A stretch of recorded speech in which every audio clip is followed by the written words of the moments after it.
Have you ever felt like no matter what you try, your child's meltdowns and challenging behaviors just don't seem to get better? I've been there, confused, frustrated, and desperate for answers. In this episode, I'm sharing our story, the struggles we faced, and some strategies that helped us to build a calm connection with our child. And honestly, it gave us better tools to use with our other kids too.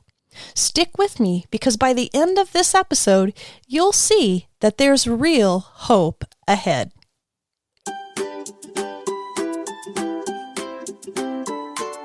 Hello, and welcome to Calm Connection Parenting. I'm your host, Jamie Kirkbride, mom of 7, parenting coach, professional counselor, and wrangler of big emotions. If you're raising a highly sensitive child with intense emotions or challenging behaviors and wondering if you'll make it through without losing your mind, you're not alone. Around here, we're all about real-life parenting, sprinkled with a little humor and a whole lot of patience. So grab your coffee, trust me, you'll need it, and join me as we explore tips, stories, and faith-based strategies to help you bring more calm and confidence into your chaotic days. Let's do this. Welcome to the very first episode of Calm Connection Parenting Podcast. I'm so glad you're here. Whether you're a mom, dad, or caregiver who's navigating the unique challenges of parenting a child with big emotions, meltdowns, or behaviors that just seem, challenging, this podcast is for you. Today, I want to take a little time just to introduce myself, tell you why I'm here, and why this podcast was created. But most importantly, I want you to know that I understand the road that you're on. If you're feeling overwhelmed, confused, maybe even a little desperate for answers, I get it. I've been there. So grab your coffee, tea, or maybe just your cozy blanket and let's settle in. Take a deep breath and talk about what it looks like to build a calm, confident connection with your child. I can't wait to share this journey with you. Let's dive right into something that may be at the heart of why you're here today. Understanding your child's unique wiring. You see, every child is uniquely created. They have their own personalities, strengths, struggles, and some of those challenges that may come because of their issues. And sometimes we have kiddos that just need extra. Maybe it's extra redirection or extra discipline or extra assurance or extra affection. For many reasons, these kiddos just need a little bit more from us. And their challenges may go beyond what we expect or even what we've seen in our other kids. I learned this firsthand when one of our children started showing signs that just felt different. Now remember, as a mom of 7, I felt like I kind of had our own little study group going here. But as I watched this child, I knew from about the age of about 3 that we were dealing with something we hadn't dealt with before. This child didn't respond the same way that our others did to redirection, to discipline, to meal times. He didn't even see life in general as most of our other kids did. And it was very different for me. It kind of made me feel like I was off my game. And as time went on, it became more and more apparent that we were dealing with more than just differences in personality. That we were going to really have to settle in and figure out how we could navigate some of these differences for him. And that's when I started digging deeper into sensory processing issues and then executive functions and understanding the parts of the brain that were supposed to help him with focus and self-control and managing his emotions. Maybe you're starting to see some of these signs in your child. Maybe you're feeling as though something just is a little off, a little different than maybe what you've dealt with some of your other kids or what you've observed in children you've been around. Your child might be the one who struggles with loud noises or maybe new textures, or maybe it's transitions between activities. Maybe he has a hard time organizing his thoughts or settling his body down or controlling his emotions. Maybe your child just struggles to get through certain routines of a day, like sleeping or eating or hygiene. The more you know about how your child's brain works, the more equipped you'll be to help them work through these struggles. Now, I know for us, the journey really began when our child was struggling through staying in bed at night. This was just one of those things that we honestly had not had issues with before. And then we struggled with meal times. All of our other kids were able to just come to the table, finish their whole plates, and then get up and be done. Or get up in the morning and get ready for school and just initiate that activity on their own. But it wasn't working that way for him. Suddenly, those unique traits of his became to be more noticeable. And sometimes this is partly because as a child matures, some of those behaviors tend to change or go away. But when you're dealing with a child who is uniquely wired, they probably aren't going away. And those discrepancies start becoming more and more obvious. Focus became a huge struggle. He didn't seem to learn from past mistakes. And as a mom, I couldn't shake the feeling that something was going on.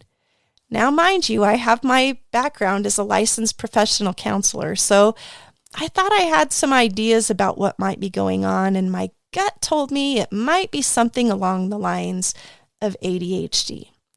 But it kind of felt like maybe there was something else that was different too. So we began exploring the world of child mental health. And as you know, it can be a long and winding road. If you've found yourself searching for answers, wondering why things aren't getting better despite your best efforts, I just want to say you are not alone. It can be incredibly isolating to feel like no one understands these unique challenges that your child is facing. And as you may have experienced, there's not always a lot of help for child mental health, not a lot of resources to turn to. You might feel judged by others' opinions of your child, maybe their behavior, and possibly even your parenting. So many parents tend to withdraw, maybe even quit going places because they don't want to face that, or it's just too hard, or they aren't sure what's going to happen when they are out and about. And they really don't want to make a scene. But I want you to know there are answers, and together we can keep searching for them. What I quickly realized was that mental health diagnoses aren't always clear-cut. They can kind of change and almost morph over time. In our case, ADHD was kind of just the beginning. As we dug deeper, we uncovered anxiety and depression, some sensory processing issues, and executive functioning difficulties, and even mood disorder. It felt like every time we peeled back one layer, another one emerged. That process can be exhausting, right? You think you've figured it out, and then something new comes along. It's like trying to put together a puzzle where the pieces keep changing shape.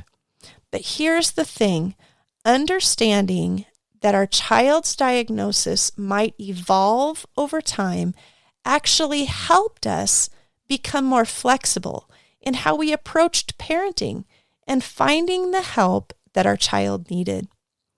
If you've been feeling overwhelmed by the complexity of what's going on with your child, I just want to remind you that it's okay to just take things one step at a time. You don't need to have all the answers right now, but look at it as a process. Trust that process and trust that with time, you'll learn what you need to. And try not to stress about it. Now, here's something I learned on this journey that I want to pass on to you. our children's unique needs, they vary child to child. And even though we had a group of 7 kids, they were all so unique in so many ways. But not only were they uniquely wired, they had unique strengths. And yes, granted, there were struggles, but there are some incredible qualities hidden within those challenges. Maybe your child is fiercely determined, persistent. Then maybe they won't cave so easy to peer pressure. They might consistently argue their differing perspective. Well, then maybe they will be creative problem solvers and think outside the box. I know our child has this very skill. And I really try not to look at it as consistent arguing, but really thinking that he's a creative thinker and a creative problem solver. And he was incredibly excited when he came home the other day and shared with me that they might have a speech and debate team, and he thought it was just the thing for him. That's what I'm talking about, learning to channel those things that might be perceived as challenges into strengths. Maybe you've even felt the fear or sting of others labeling your child as a problem, or seeing only their struggles or challenging behaviors, instead of the good things that come with them too. I want to remind you it's important to remember the heart of your child and to help others see their good heart too. Even commenting to that child about, "You have such a good heart. I love your good heart. I know you have a good heart." It's so important for them to hear that. It's easy to get bogged down in the struggles, but don't forget to notice those strengths and appreciate their good hearts. Yes, granted, they can sometimes seem buried under some pretty distracting, sometimes even destructive behavior, but I want you to remember that good heart still exists. For us, we realized our child had a unique sensitivity and very creative thinking that was unparalleled. Yes, the meltdowns were intense, and yes, the challenges were very real. But when we started understanding how his brain worked, we were able to then channel those traits in a positive and a constructive direction. Now, in just a moment, I'm going to share some real, raw feelings that I experienced in our journey. But first, let's take time for this quick message. Parenting a uniquely wired child can feel isolating, right? While other parents are talking about typical tantrums and bedtime battles, you're navigating emotional meltdowns, sensory overload, or challenging behaviors that many people just don't understand. It can be frustrating when the advice you hear just doesn't fit your child, and even harder when you feel like you're alone in the journey. But here's the truth. You don't have to settle for just surviving. In the Calm Connection Parent Coaching Program, I'll help you understand your child's unique wiring and give you faith-based practical strategies to not only manage the emotions and challenging behaviors, but actually help your whole family thrive. With video course, workbooks, a supportive community, and weekly coaching calls, you'll get personalized support every step of the way. If you're ready to stop feeling alone and start finding real solutions that work for you, your child, and your family, then visit calmconnectionparent.com to learn more. Together, let's move you from surviving to thriving. Let's do this. Now, let's be real here. Sometimes those big emotions and meltdowns feel like they're never going to end. I remember many days where I felt desperate. I felt defeated. I felt discouraged. I questioned my own parenting. I questioned my knowledge as a professional. Remember, I was a professional counselor, and I still couldn't make sense of this. And I questioned my ability to help my child. We've all had those moments where we just want to throw up our hands and say, "That's it, I give up." I have no idea what else to try. Maybe you're like us. We were trying all the doctors, numerous appointments, counseling appointments, therapies, physical therapy, occupational therapy, neurofeedback. And we just kept wondering, is anything going to help? Is anything going to make a difference? But that's why I'm here, to remind you that there is hope. There are tools and strategies that can help you manage those big emotions. You don't have to walk through this alone. We found answers through a lot of trial and error, and most importantly, through a whole lot of prayer. I mean to tell you, there were days I felt like I was praying my guts out. Okay, not just days. There were seasons I felt like I was praying my guts out. There were days when I cried out to God, asking for direction and wisdom. And little by little, the doors began to open. God guided us to the right professionals, the right strategies, and the right tools that could make a difference for our child. And not just that child, but our other children, our entire family. We learned new perspectives on his challenging behavior and even parenting in general. Painfully, I learned that what I often assumed was defiance or disrespect in him was sometimes just a part of his brain functioning and the overwhelm and the threat that his brain was mistakenly perceiving. I remember going to an occupational therapy appointment one day and the occupational therapist explaining to me that as my child sat there and just persistently yawned during the whole assessment, that wasn't him being disrespectful, but that was his brainwave kicking into this almost like a sleep pattern instead of a functioning pattern. And it wasn't until he explained that to me that I had to really come to grips with the fact of the validity of my child's wiring being different than what I'd ever worked with before. And that if I wanted to love him, I needed to really understand him. Now, I want to take a moment to talk about something that doesn't get discussed enough. The feelings of fear, maybe embarrassment, shame, maybe judgment that can come with having a child who struggles with these embarrassing meltdowns or the behavioral challenges. Maybe you felt those eyes that are all on you when you're at a sporting event and all of a sudden your child just erupts and he's having a really tough time. And maybe you go to family events and none of your extended family gets it. And they think that maybe you just need to be tougher, discipline more, just don't let him act that way. And maybe you're getting a lot of unsolicited advice and contributing that useless advice that makes you end up feeling as though you just aren't cutting it. It leaves you less likely to reach out for help, only to hear that from someone else.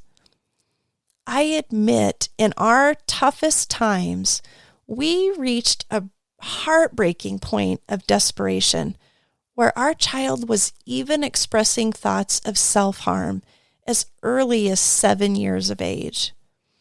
And I have to admit to you, I felt ashamed.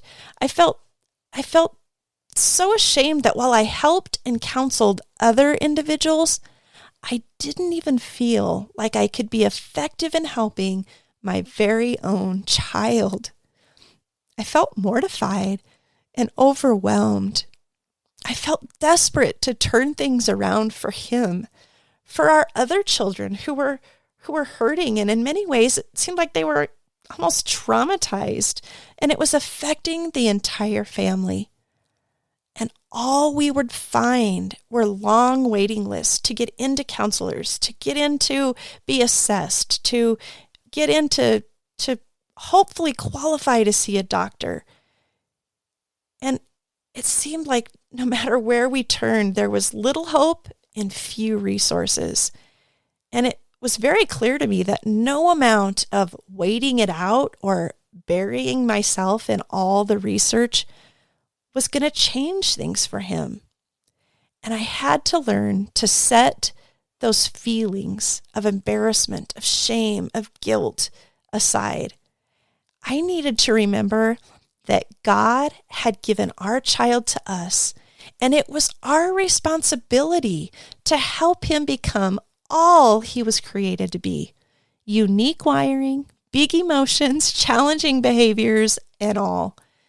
I had to learn to tune into my child and God while not letting all the other voices distract or discourage. You know your child best.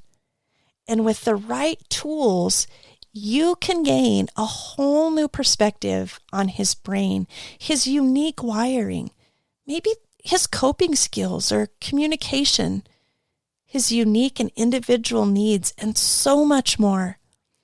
If you've been carrying that heavy burden, the shame, the embarrassment, withdrawing, not knowing where to turn, or if you even know what to ask, I want to encourage you and tell you it's time to let it go. Your child's needs can come first, and the people who matter can grow in understanding for your child. And I want to tell you this, your clarity and your confidence in your child's issues may be pivotal to that shift happening for other family members as well. One of the biggest challenges we faced was helping our extended family understand what our child was going through.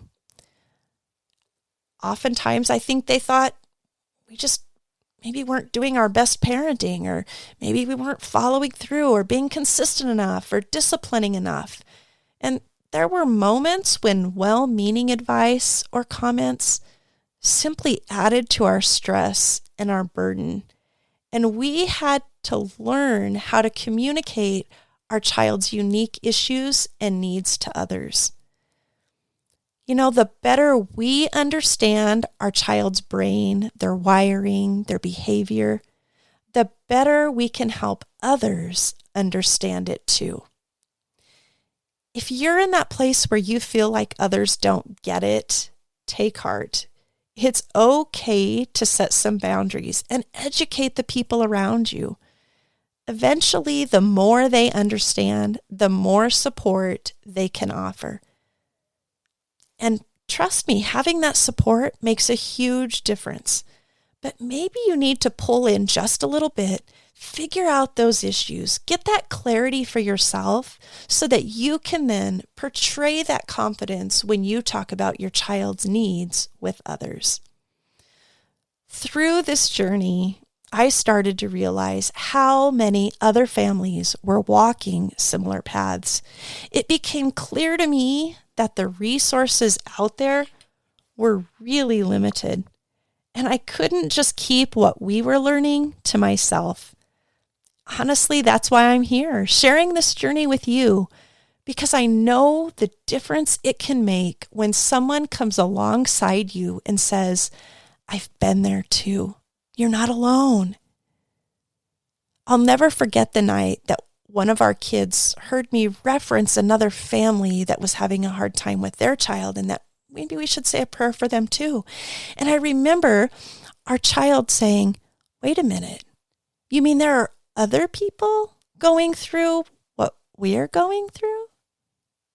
And I said, oh yeah, I'm in this support group online, and there are a lot of families that are going through the same thing. And I showed them just post upon post upon post, not that we read them, but that I just quickly scrolled through, and they were amazed to find it wasn't just us. You know, it's that help from online support groups, from colleagues, from doctors, from counselors, occupational therapists, education professionals. We were able to construct a team that honestly helped us through a journey to calm and better connection with our child. And that is what I want to help other people experience too. That is why I decided to pivot from just educating parents on personality, and I took time and designed the Calm Connection Parent Coaching Program, I had a passion to use our experiences to help other parents walk through some of that necessary education and insights while receiving the encouragement and support that was so important for the tough journey. This past year, I've had the opportunity to see many families grow and learn through this program and experience the deep connection with their child, much like we did. And there was an extra special feature about this program that many parenting programs work for neurotypical kids, but they crash and burn with the neurodiverse. So it was important to me in putting together this step-by-step approach that's used in the Calm Connection program that it work for both. And it's amazing how it does. These are the tools that we use not only for our uniquely wired child, but for our other kids as well. And that's why I say it's improved our parenting overall. It's been a special blessing. These tools are the tools that we've been able to use to benefit our entire family. As we wrap up today, I want to leave you with some practical hope. Through this podcast, we're going to dive into real actionable strategies for navigating meltdowns, the challenging behaviors, and the struggles that come with raising a uniquely wired child. I'll be sharing tools and tips that have worked for us and for many other families that I've helped in this program. But remember, you don't have to do it perfectly. Parenting is a journey, and together we'll keep learning and growing along the way. You're going to make some mistakes along the way, but even then, you can deepen your connection with your child. This podcast is here to encourage you, to offer you some practical tips and support. I want to help you move from overwhelmed and stressed to calm connection and blessed.